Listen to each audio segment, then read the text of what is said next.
Lucas. Mateus, Marcos, Lucas, Novo Testamento, terceiro livro. Louvado seja Deus. Lucas capítulo 12, versículo 16 ao 21. Lucas capítulo 12, versículo 16 ao 21. Amém? Amém. Engrandecido é o nome do Cordeiro. Nós sabemos que o homem, ele está ansioso com muita coisa, preocupado com muita coisa. E Jesus está dando uma lição, um entendimento mais claro, mais amplo, para dois irmãos nesse texto. E é isso que eu quero tentar levar, porque Cristo sempre mostra os dois caminhos. E eu acho linda a palavra de Deus, porque sempre tem duas vertentes: o caminho que é certo e o caminho que é errado, o caminho da luz e o caminho das trevas. Ele não está prevaricado em não abençoar. O prazer do Senhor é nos abençoar sempre, mas Ele quer nos mostrar que nós temos que ter a excelência de pôr Cristo em primeiro lugar em todos os setores da nossa vida. Velar pelo que Ele tem nos dado, amor. Amém? Amém. Louvado seja Deus.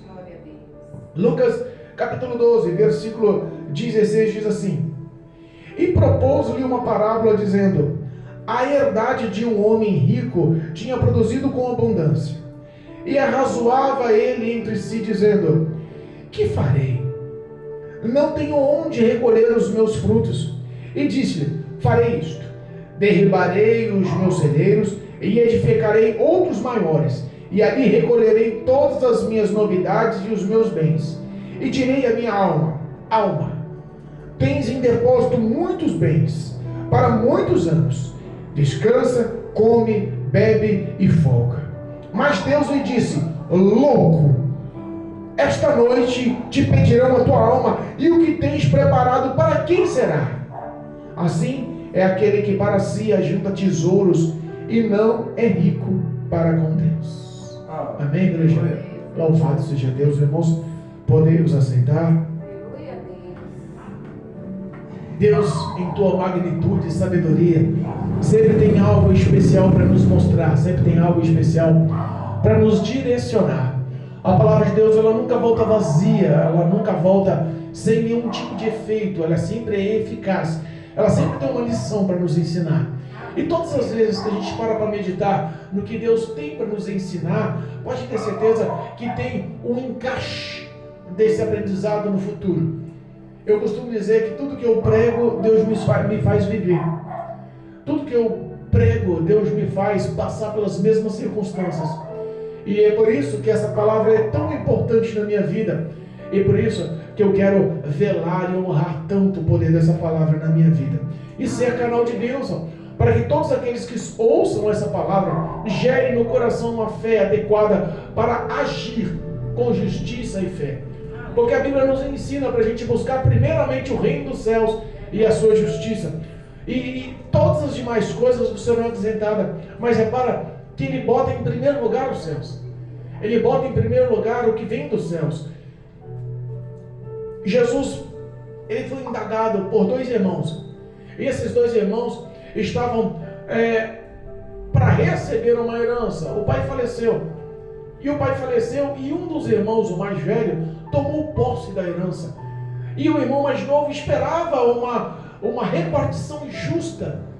E ele não teve a quem recorrer, e justamente porque Jesus era um homem de influência, era um homem poderoso em palavras, era um homem respeitado em palavras, era um homem que, quando falava, muitos sentiam a autoridade na sua voz. Ele não pregava, não ensinava, ele não falava como os escribas e os doutores da lei, mas ele falava com unção na voz. Então, toda aquela multidão que o seguia estava ali esperando aprender algo de Deus, esperando aprender algo de Jesus, esperando aprender algo do Espírito Santo. E nós hoje entendemos que essa grande realidade do homem, o homem, se ele não tiver o Senhor em primeiro lugar no coração, ele acaba sendo uma pessoa frustrada, decepcionada consigo mesmo.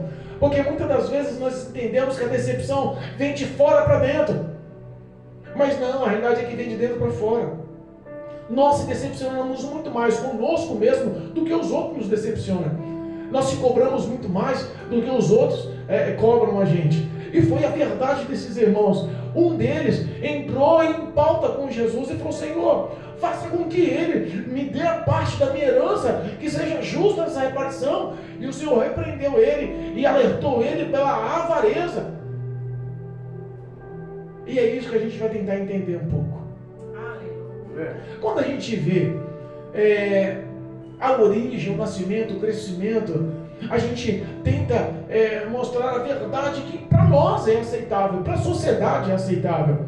Nós temos os nossos filhos e nós criamos com tanto zelo, não criamos? Com tanto carinho, com tanto amor, se dedicamos tanto, e nós sempre auxiliamos e dedicamos os nossos filhos a serem pessoas boas, pessoas honestas, trabalhadoras. Nós auxiliamos nos estudos e queremos que ele se forme, e queremos que ele tenha uma boa faculdade, uma boa profissão, queremos que ele seja uma pessoa honrada, honesta, queremos que ele seja uma pessoa saudável, bem vista, aceitável, queremos que ele seja uma pessoa de conquistas e queremos que ele tenha um bom futuro. É um projeto de qualquer ser humano para o seu filho, é um projeto de qualquer ser humano para aceitação. A gente enxerga que as pessoas nos dias atuais lutam com todas as suas forças para serem pessoas bem-sucedidas, se dedicam no estudo, se dedicam para ter uma formação, se dedicam no físico, praticam academia, fazem caminhada, praticam ciclismo, natação, querem ter um corpo apresentável, aceitável. A gente enxerga hoje que a vaidade se tornou o grande foco da mídia. Umas pessoas que não são bem aceitas fisicamente, não são bem aceitas socialmente, elas acabam acarretando sobre si pensamentos malignos e elas acabam dando acessibilidade a demônios para que elas sejam ansiosas e depressivas. Repara que os homens, eles querem sempre se mostrar maior e melhor, e a gente só respeita o ser humano pelo que ele tem, pelo que ele mostra, pelo que ele apresenta. E se a gente enxerga uma pessoa que se tornou um alvo de sucesso, uma aceitação pela sua beleza, uma aceitação por sua inteligência, uma aceitação por sua renda, uma aceitação por tua profissão, uma aceitação por suas conquistas, pelos seus bens, a gente fala, um homem desse é completo. E sabe o que Deus fala de um homem desse? Louco. E se essa noite pedirem a tua alma? O que tu tens? O que lutou tanto, preparou tanto, o que dedicou tanto, o que suou tanto, o que sofreu tanto, o que por horas batalhou para ter, o que por noites pelejou, poucas noites de sono, muitas horas de trabalho, não se alimentou direito, honrou e dedicou sobre a sua vida, sobre o trabalho o tempo todo, para conquistar bens. A Bíblia fala que existia um homem, um fazendeiro. Olha o que Jesus relata, como não é real nos dias atuais. Jesus relata a história de um fazendeiro que ele fez muitas colheitas, ele fez muitas coletas dos seus grãos, de todos os seus frutos, e ele teve uma colheita tão grande daquela agricultura, daquele plantio, que ele não contava e se sobressaiu. Os celeiros, os armazenamentos que ele tinha eram pequenos por tudo que produziu a terra, e ele se sentiu um homem extremamente agraciado. Naquela época, o cultivo da terra era o principal meio de ganho, era o principal meio de riquezas e bens. Então aquele homem era um homem extremamente rico, e ele ficou assim: e agora, o que faço eu? Eu tenho muito. Eu vou fazer o seguinte, eu vou derrubar os meus celeiros e vou fazer maiores, e eu vou armazenar tudo o que tenho, todos os meus bens, e aí eu vou parar, eu vou curtir a minha vida. Não é os mesmos sonhos e desejos atuais? Quantas pessoas estão lutando para aposentadoria? Quantas pessoas querem uma aposentadoria privada? Quantas pessoas trabalham em 2, 3 empregos? Quantas pessoas se esforçam o ano inteiro pagando um pacote de turismo para postar no fim do ano que foi para Cancún, que viajou para a Europa, que estava na Walt Disney, postar nos Facebooks, Instagrams, para se mostrar bem aceito? Quantas pessoas vivem uma vida de ilusão?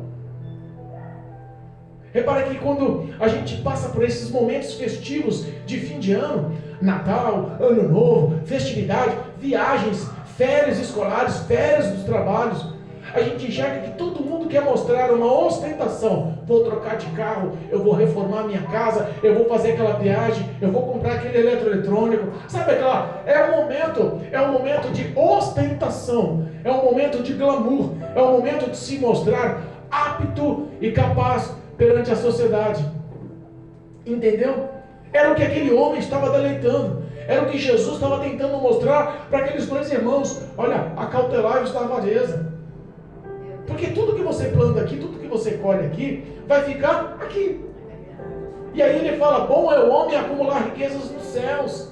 E dá um exemplo, depois de tanta prosperidade, tantos bens, tanta apresentação, tanto glamour, tanto apoio, hoje você não vai ter o tempo de curtir. Hoje você não vai ter mais tempo de evoluir. Hoje você não vai ter tempo mais de mostrar-se. Hoje eu vou pedir a sua alma. Quantas pessoas desprezam a sua alma? O que Cristo queria dizer é que dias maus virão. E os dias maus não são dias maus aos nossos olhos humanos, porque enfrentamos dificuldades todos os dias. Existe dificuldade, fome, luta, guerra, doença, existe atrito, existe todos os dias as nossas deficiências. Mas o que ele quer dizer sobre os dias maus é justamente sobre o mundo espiritual. Ao homem está ordenado morrer uma só vez, e após a morte segue-se o juízo de Deus. O que ele queria dizer era justamente isso, mostrar a importância da alma. Aleluia. A Bíblia fala que o homem ele veio do pó da terra, Deus o fez com as suas mãos, ele formulou Adão, tua própria imagem e semelhança. Existiu ali uma dedicação de amor extrema. Ele formulou tudo sobre o planeta. Ele colocou vida nas águas, ele colocou vida nos céus, ele colocou vida sobre a face da terra. Ele montou a fauna e a flora e todos os animais. Mas quando ele fez o homem, ele fez diferente. Ele não mandou com a sua palavra haja, ele fez com as suas mãos. O homem foi a obra-prima da sua mão. O homem foi tudo o que ele quis fazer com amor superior às outras coisas. E ele soprou o espírito de vida sobre o homem e deu ao homem uma alma. E é esse tópico que a gente quer tentar explicar. A alma do homem é o único tópico entre os três que é eterno. A alma, poucos sabem, mas ela é a responsável por expressar as nossas dores e sentimentos. Se o homem, quando morre, e a alma sai ou descola, vamos pôr de uma forma mais clara, ela descola do teu corpo, e ela sai do teu corpo, o corpo já não sente mais nada. Pode fazer o que quiser com o corpo, ele não vai mais reprimir dor, porque as dores são refletidas pela nossa alma. O pó volte à terra, o corpo vai desfalecer e vai voltar para a terra. O fôlego de vida que Deus soprou nas narinas de Adão vai voltar para Deus, o espírito volta a Deus. Mas a alma é uma joia extremamente rara, é um tesouro incalculável que o homem perdeu a noção, perdeu-se o controle do valor da sua alma. As pessoas se preparam para tudo, mas não preparam a sua alma para nada. As pessoas querem conquistar tudo, mas não pensam no futuro da sua alma. E a alma é o tópico mais importante no mundo espiritual. Se Deus pudesse abrir o nosso entendimento espiritual e mostrar para a gente o que acontece agora, nesse exato momento, veríamos uma guerra de milhões e milhões de anjos, milhões e milhões de demônios lutando só para conquistar a tua alma, só para arrebatar a tua alma, só para levar a tua alma. E nessa luta, do lado da Deus, do outro lado está o diabo, só esperando a sua escolha, só esperando a tua ação, só esperando o que você decide. Porque quando morremos, uma coisa é certa: no ato da morte, quando morremos, alguém vem buscar sua alma. Se servimos ao Senhor, se tivermos relacionamento com Deus, vivemos as palavras do Senhor, tivemos em santidade e vivemos a paz e a misericórdia que diz essa palavra, se nós tivermos verdadeiramente o Espírito Santo governando a nossa vida, pode ter certeza que o ato da morte será vanglória, será galardão, recompensa, salário, será um elo de amor. Deus vai dar ordem para anjos automaticamente descer ao seu corpo desfalecido, morto, e levar, arrebatar e recolher a sua alma e conduzi-la aos céus. Mas se em toda a sua vida você só pensou na conquista dos bens, em toda a sua vida você só pensou na ostentação do seu físico, em toda a sua vida você só pensou nos seus próprios prazeres pessoais e ignorou o valor da tua alma, quando morrer, da mesma forma, alguém virá buscar a sua alma. Só que dessa forma, muda. Porque a Bíblia fala que demônios virão buscar a sua alma. Pastor, isso está na Bíblia? Está na Bíblia, sim. O homem, ele tem que ter o entendimento que todo aquele que negar ao Senhor será negado. Olha aqui, é complicado a gente tentar entender o que Cristo quis mostrar para esses dois homens. Não vivam a vida de vocês baseado somente no que é material. Eu conquistei uma boa casa, eu tenho o meu apartamento, eu tenho minha casa de campo, eu tenho minha casa de praia, eu tenho o meu carro, minha esposa tem o carro dela, meu filho tem o carro dele, nós andamos e viajamos e conquistamos e compramos, evoluímos, não dependemos nada de ninguém. É muito bom ter posses e dinheiro, é muito bom. Deus não é contra a prosperidade. Pelo contrário, todos os grandes homens, os heróis da fé, foram homens ricos e muito prósperos. Mas o que Deus abomina é ser colocado em segundo plano. É colocar a avareza em primeiro lugar. É que o homem foque o teu coração, o teu desejo, os teus sonhos, somente naquilo que é perecível. Onde a própria palavra nos fala que o ladrão vem e rouba, que a ferrugem destrói. O tempo vai dar conta de si próprio. As riquezas vão ficar. Existem pessoas famosas que foram tão conceituadas mundialmente, que tiveram a oportunidade no seu leito de morte de se encontrar com o Senhor, de reformular uma aliança, o pacto no sangue do Cordeiro, reconhecer a presença de Jesus como Senhor e Salvador. Quantas pessoas tiveram essa oportunidade e negaram? Pessoas que marcaram gerações. Elvis Presley. Pessoas que foram intituladas com a voz mais límpida e mais clara, Whitney Houston. Pessoas que tiveram a chance de valorizar o que Deus deu para elas, a alma. Hoje, todos os nossos sentimentos são importantes aos olhos de Deus. Deus conhece dentro do meu e do teu coração. A tua mente, ela pode tentar te camuflar, porque o diabo ele tem uma responsabilidade, tentar camuflar e mostrar que não existe uma guerra espiritual por tua vida, que não existe uma batalha, um mundo espiritual, e que tudo o que existe é o que nós vivemos, e que depois da morte se acaba. E é uma mentira. Eu costumo dizer que ele não pode camuflar o inferno como um parque de diversão, alegre e agradável, feliz e aceitável. Ele não consegue mostrar o que a Bíblia fala, que é o lago de fogo e enxofre. É o destino daqueles que não tem o seu nome no livro da vida. Ele não vai mostrar essa verdade, mas ele quer mostrar o caminho que conduz ao inferno com prazeres. Ele quer fazer você ignorar o que Deus te deu de tão precioso, a sua alma. Mateus capítulo 16, se não me engano é 16, 32. Mateus capítulo 16, versículo 32. Deixa eu ver se eu acho aqui.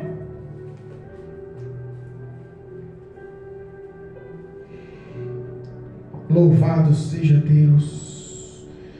Mateus capítulo 16, versículo 26. 32 não, versículo 26. Pois que aproveita o homem ganhar o mundo inteiro e perder a sua alma? Ou o que dará o homem em recompensa ou em troca da tua alma? Para pensar que o que Jesus estava falando aos seus discípulos nessa ocasião era justamente a renúncia dos seus prazeres, a renúncia da sua carne, a renúncia da sua razão lógica, a renúncia do que é aceitável aos nossos desejos. Todo aquele que quiser me seguir, renuncia-se a si mesmo. Toma a tua cruz, vem e siga. Porque todo aquele que quiser salvar a sua vida, perdê-la. Mas aquele que perder a sua vida por amor de mim, esse a achará. E aí ele faz uma pergunta para as pessoas que lutam tanto sobre a face da terra e esquecem o item de precioso dado por Deus, o investimento de Deus, mostrando na cruz do Calvário a morte do seu filho. O investimento maior de Deus para provar do amor que tem a sua alma é ter disponibilizado o teu único filho, e visto o teu filho sendo crucificado, os pés e as mãos perfuradas por pregos, o teu sangue se esvaindo de tanta chicotada nas costas, com o seu dorso, músculos, nervos e até ossos expostos. Aquela coroa de espinho que perfurou-lhe a cabeça. Quantos tapas, quantos cuspes no rosto, quanto soco no rosto, quanta humilhação, quanta ofensa. Eu imagino que tudo isso merecemos nós, por desonrar e destratar tanto a presença de Deus em nossas vidas. A Bíblia fala que todos nós pecamos e destituídos estamos do reino de Deus, não merecíamos o reino de Deus, mas de repente Ele envia o seu Filho amado, Jesus, para morrer pelos meus pecados, para se apropriar dos meus erros, das minhas falhas. E hoje Ele faz a pergunta para as pessoas que não valorizam a sua alma: o que daria você em troca da tua alma? Eu conheço pessoas de muitas posses, posso dizer que não, milionários, que tem medo da morte, por extremo. Mas se você pega um cristão verdadeiro, ele tem que estar preparado sempre para duas coisas. Ele tem que estar preparado para a morte, porque a morte para o cristão é lucro, é ganho, é recompensa. A morte para o cristão é coroa de glória. A morte para o cristão é a entrada na nova Sião. A morte para o cristão é o que nós estávamos cantando aqui: a face adorada de Jesus verei. Nós veremos a face dourada do Senhor. Para nós seria realmente a maior recompensa, e incalculável, e incomensurável, porque tudo na face da terra não vai se comparar com a cidade de ouro e cristal que o Senhor preparou como morada para mim, para a tua vida. E Ele pergunta: o que você pode dar em troca da tua alma? Um carro importado? Um apartamento triplex? O que você pode dar em sua alma? Um cheque de quantos bilhões? Você acha que vale quanto no momento da morte? Pessoas bilionárias, evoluídas, estudadas, cultas, bem aceitas, pessoas que eram famosas em todo o planeta, no momento da morte reconheceram a necessidade do homem ter Cristo na sua vida, do homem ter uma vida de relacionamento para com Deus. Se nós pararmos para pensar, todos os grandes homens sobre a face da terra, no leito de morte, entenderam a necessidade de ter uma vida para com Cristo. O ser humano,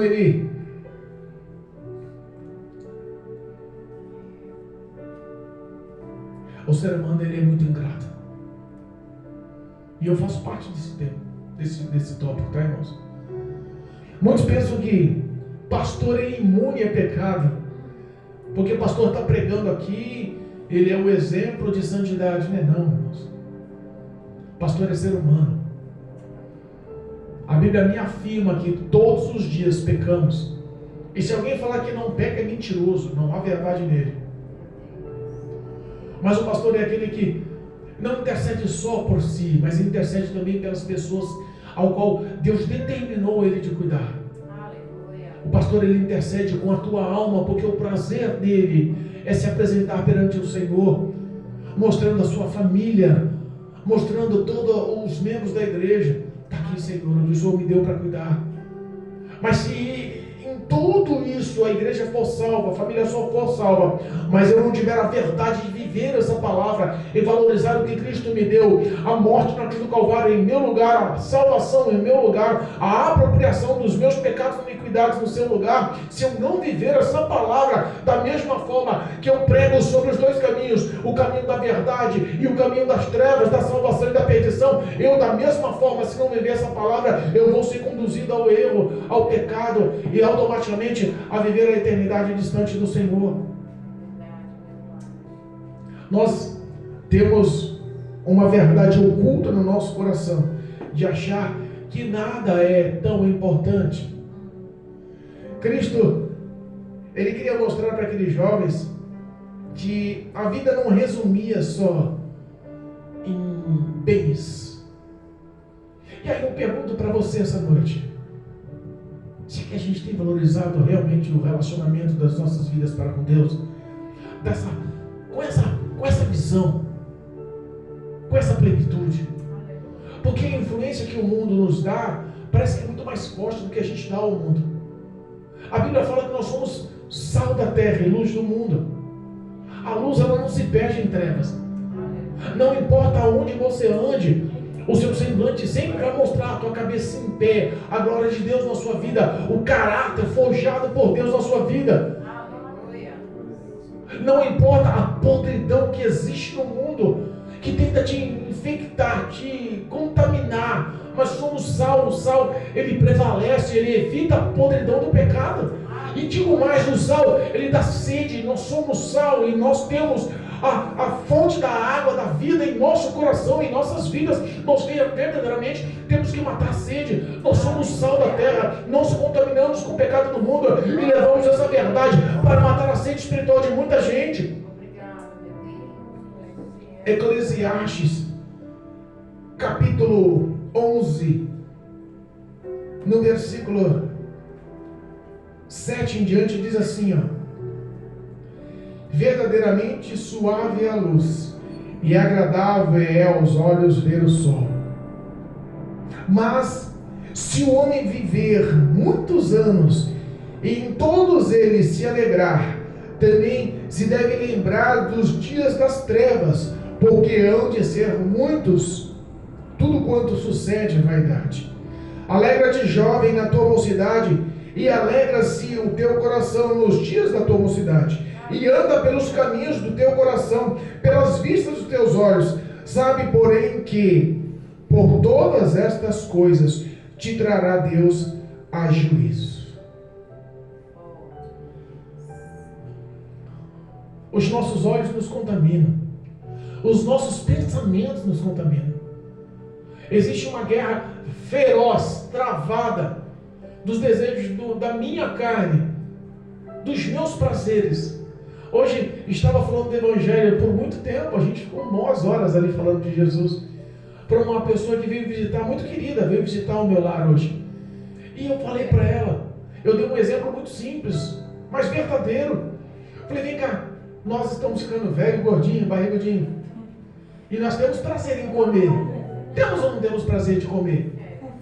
Quando sentimos fome e desejo de comer, a gente vai lá e almoça, toma um café, come um lanche, a gente janta, a gente satisfaz a nossa carne todos os dias. E a gente não consegue ficar sem se alimentar. O desejo de comer é muito mais forte do que a fome.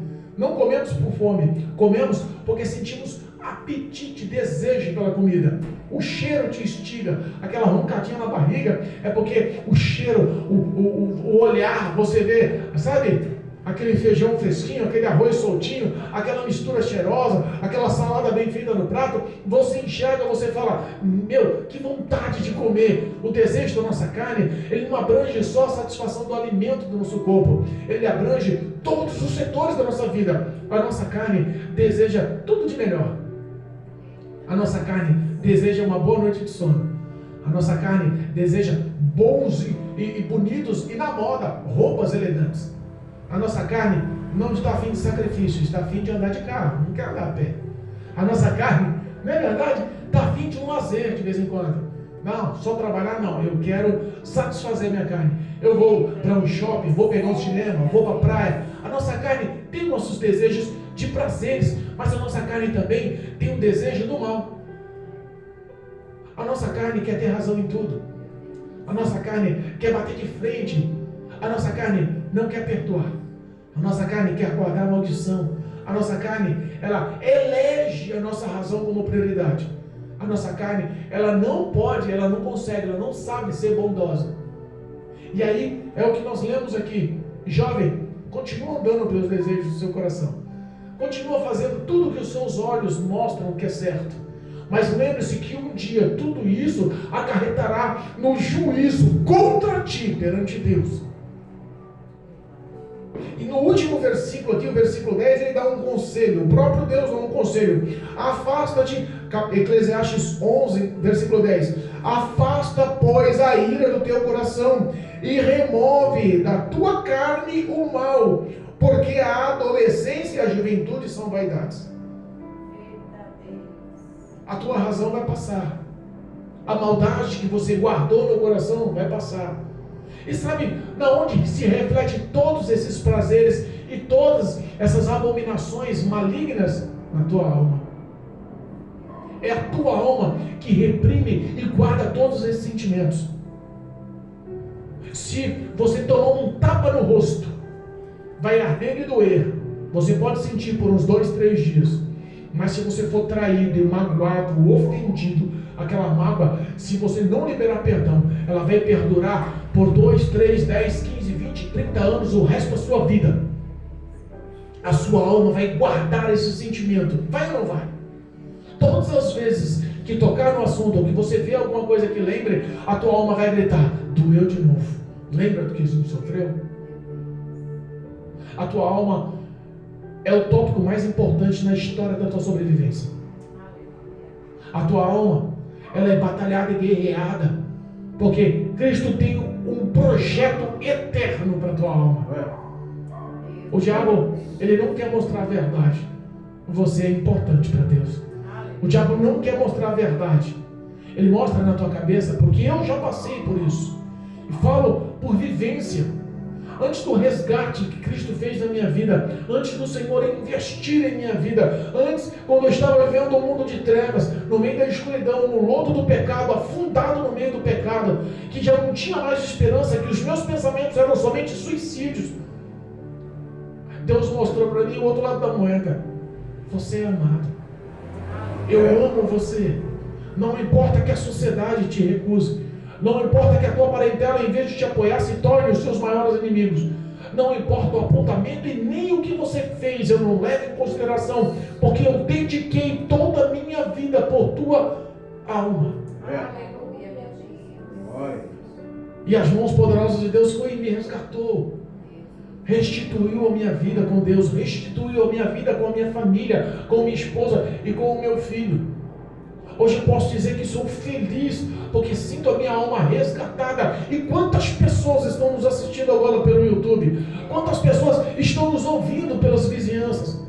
Porque eu sei que pregamos aqui e muitas pessoas estão nas portas ouvindo, nos lares ouvindo, abaixo do televisor, ou sentam com a cadeirinha do lado de fora e não querem vir participar.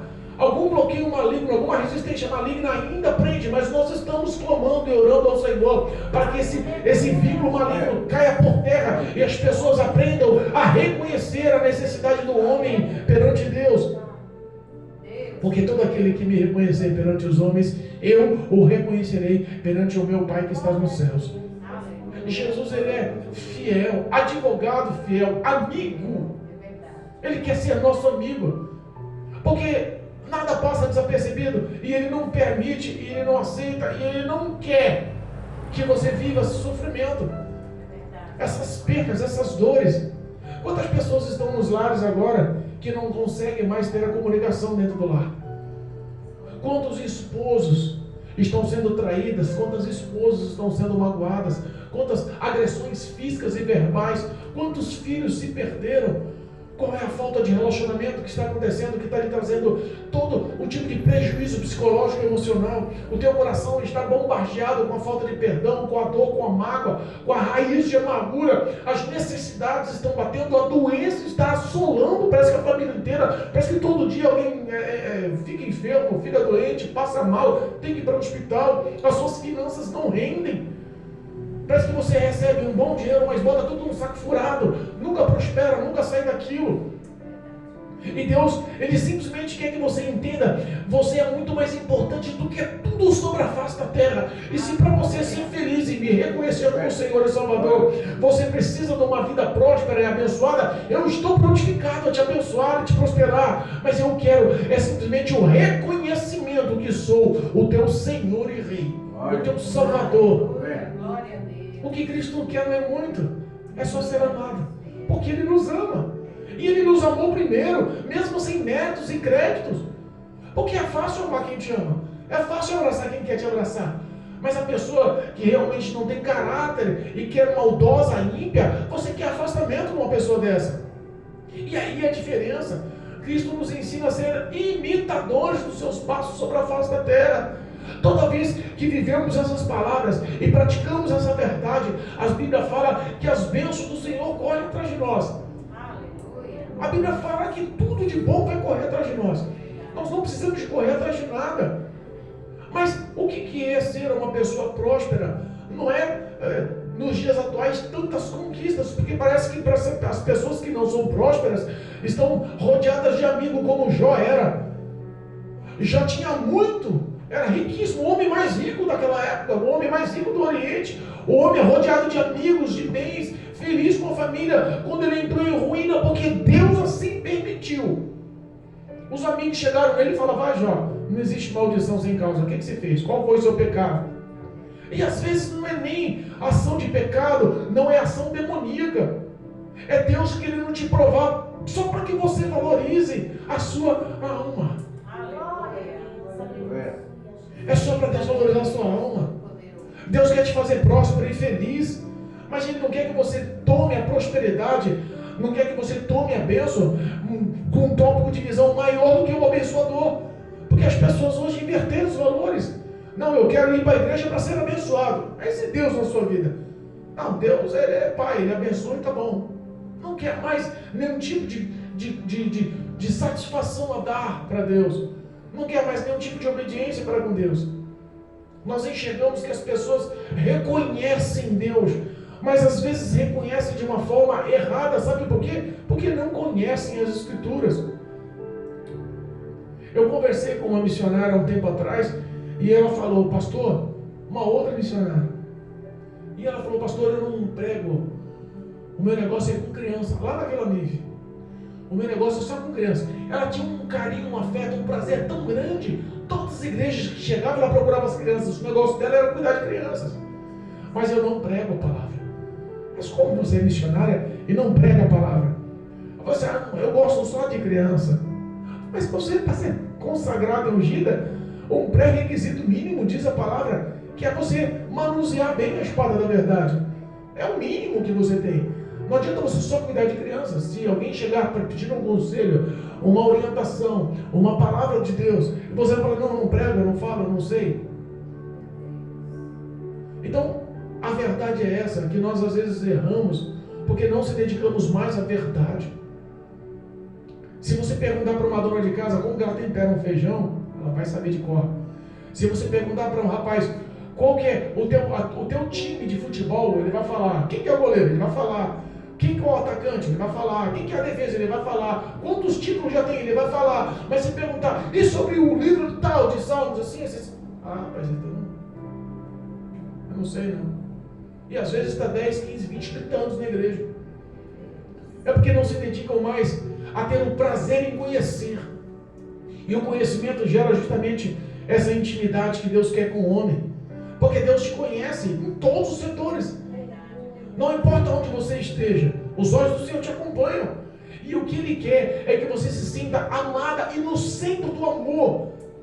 O centro do amor de Deus te abrange, o centro do amor de Deus não te esquece.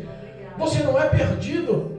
Todas as suas ações, todos os seus feitos, todas as suas falas, todos os seus sentimentos são vistos por Deus. Às vezes, as suas frustrações, em qualquer setor da sua vida, frustração familiar, frustração sentimental, frustração profissional, frustração financeira, qualquer frustração que você tenha, Deus acompanha, e Ele está prontificado para mudar a sua vida. O que Ele quer é simplesmente que você se relacione com Ele.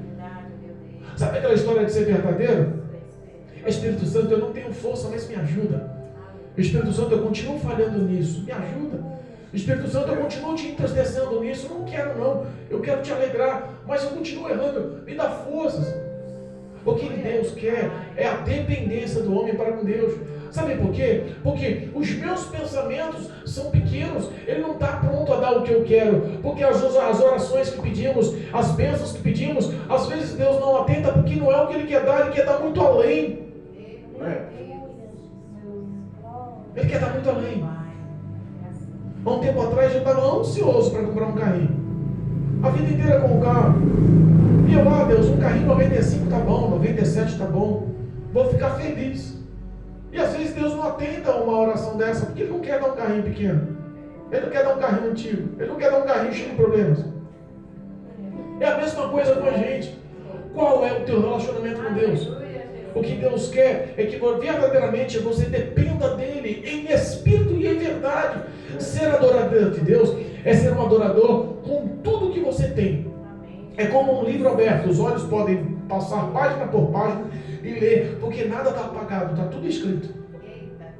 Nada está oculto, está tudo escrito. E em vez de a gente alimentar tantos desejos da nossa carne, é como diz ali o discípulo Mateus, aquele que quiser ganhar a sua vida vai perdê-la. Às vezes a gente só quer ganhar. Eu quero ganhar reconhecimento, eu quero ganhar felicidade, eu quero ganhar prosperidade, eu quero ganhar tudo que os meus olhos veem. Eu quero ganhar, quero ganhar, quero ganhar. E Cristo está andando na contramão dizendo, filho, perde. Porque aquele que perder, por amor de mim, vai se achar. Eu vou te achar.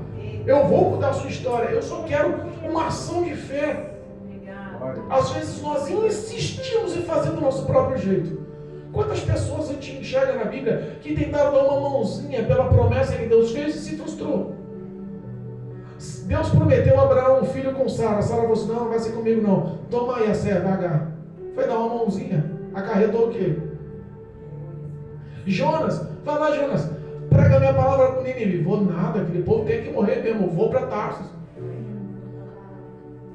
Sabe, quantas vezes a gente enxerga que Deus quer abençoar a vida do homem e o homem não reconhece, o homem acha que é o centro do universo.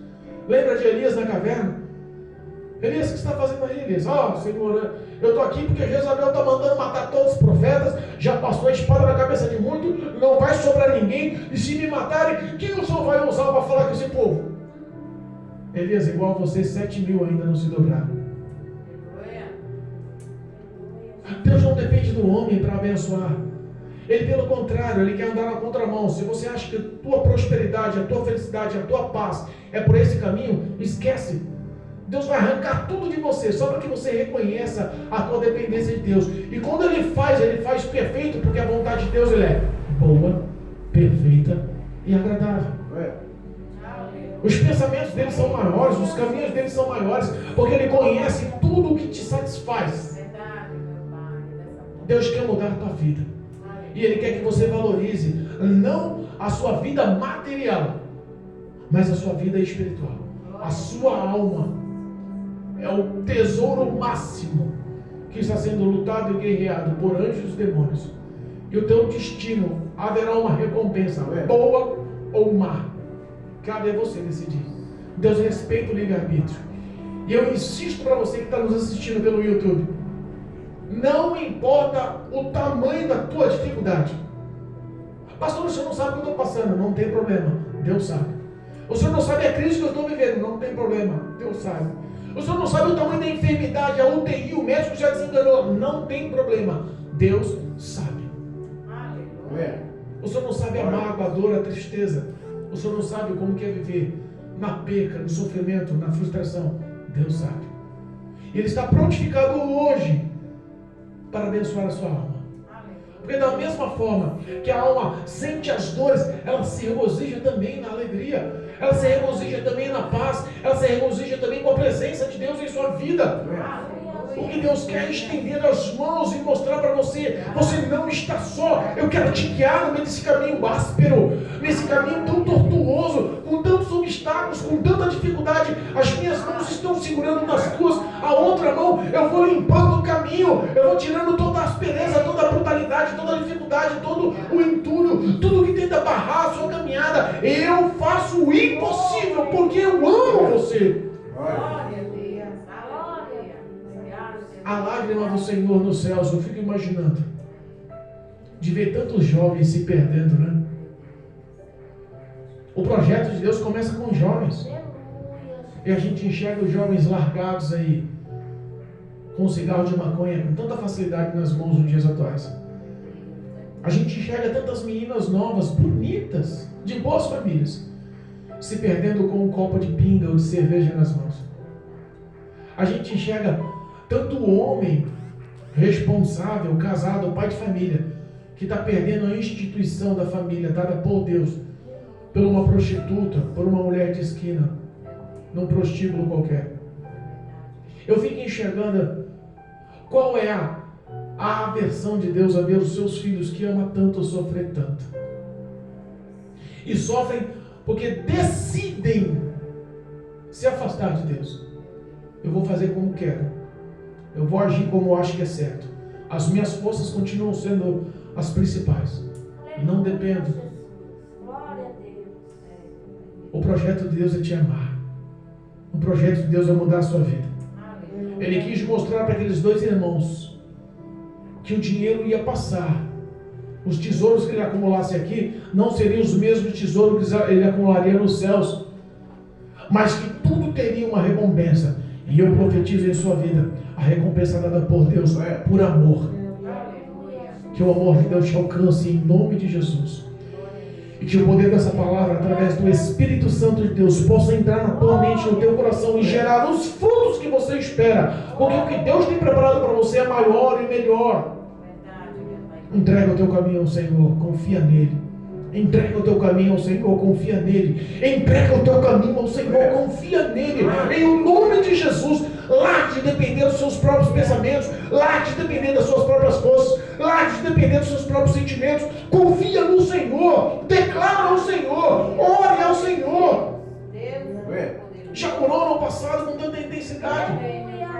A nossa nação brasileira é uma nação alcançada pelo cristianismo, pelo evangelho. Praticamente quase todos conhecem a verdade do que é orar, do que é se relacionar com Deus. Muitos estão enfraquecidos ou afastados, mas reconhecem que a ação poderosa de Deus pode muito em seus ofícios através da oração. Volte a relacionar-se com o Espírito Santo. Eis que eu estou à porta e bato. Ele quer ser teu Deus. Ele quer que você seja seu filho. Ele quer preparar um banquete, uma ceia. Preparas uma mesa perante mim, na presença de todos os meus inimigos. Todos os demônios vão ver a glória de Deus na sua vida. Os nossos maiores inimigos, irmãos, não são o ser humano. A nossa luta não é contra a carne ou sangue, mas é contra a influência maligna, demoníaca, que tenta destruir a tua história para com Deus, a tua intimidade, a tua fé, o teu ser para com Deus. E que Deus quer te honrar justamente na frente do diabo. Esse é meu filho. Lembra quando ele classificou a Jó? Olha lá, o meu servo. Justo, íntegro, reto, desvia-se do mal. Olha o caráter, olha quem falou bem de Jó. Quer falar da mesma coisa para Tassiana. Quer falar a mesma coisa para o Daí. Quer falar a mesma coisa para o César Eduardo. Deus quer falar bem na mesma coisa. Quer falar, que falou de Jó, quer falar de Zilda. Quer falar da minha esposa, quer falar da minha vida. O que nós temos que simplesmente é acreditar nas ações poderosas de Deus. Sabe por quê? Porque você vai se decepcionar consigo mesmo. E o ser humano, no geral, vai te decepcionar. Mas Deus nunca vai te decepcionar. Nunca vai te frustrar. Nunca. Entenda. A fidelidade de Deus, ela é suprema. O amor de Deus é incomensurável, incalculável. A misericórdia de Deus, ela te entende, te completa, te preenche. Ele nunca vai te deixar só. Chega de se sentir só, entre quatro paredes, incompreendida, achando que ninguém te enxerga. Parece que a escuridão te cerca. E a dor no coração no momento dessa, é só Deus que enxerga. Mas parece que quando a gente está com muita dor, a gente deixa de enxergar Deus. Parece que a dor é maior. Parece que tudo é tão grande e o nosso Deus é tão pequeno. Mas hoje Deus está abrindo a sua visão espiritual e está mostrando: você continua sendo a menina dos meus olhos, a nação eleita, o povo escolhido. Você continua sendo o meu filhinho amado, o povozinho de Israel. O que Deus tem preparado para você é uma vida plena, de paz, de felicidade. Em nome de Jesus, receba essa palavra. Que o Espírito Santo possa falar mais ao teu coração e melhor ao teu coração e frutificar. Porque Deus tem esse poder, eu não tenho não. Mas eu conheço o Espírito Santo de Deus, que mudou a minha vida e vai mudar a tua também. Em nome de Jesus. Amém? Louvado seja Deus. Amém, igreja? Os irmãos entenderam a palavra? Eu costumo dizer que conhecimento é poder. Toda vez que a gente conhece mais a palavra, a Bíblia fala que a palavra gera fé em nosso coração. E se a gente conhece a palavra e acredita por fé nessa palavra, a gente se torna revestido de poder. E o que eu desejo é que você saia daqui revestido de poder pelo amor de Deus. Em nome de Jesus. Amém? Louvado.